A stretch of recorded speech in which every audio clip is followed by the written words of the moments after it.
Hello WhatsApp guys, আমি আপনাদের মাঝে আবার চলে আসলাম টিজি গেমার। আজকে আমরা আবার খেলতে চলেছি মাইনক্রাফট। আমরা এর আগের ভিডিওতে শিখেছি কিভাবে স্ট্রাকচার ব্লক নিতে হয়। আমরা এই ভিডিওতে স্ট্রাকচার ব্লকের কাজ সম্পর্কে জানব।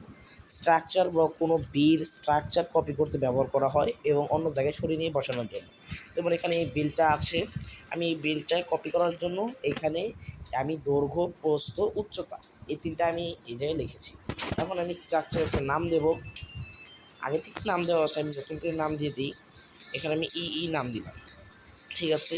এখন আমি এটা সেভ করি। এখন এই ব্লগের থাকলেও সমস্যা নেই, না থাকলেও সমস্যা নেই, ভেঙে দিলেও সমস্যা নেই।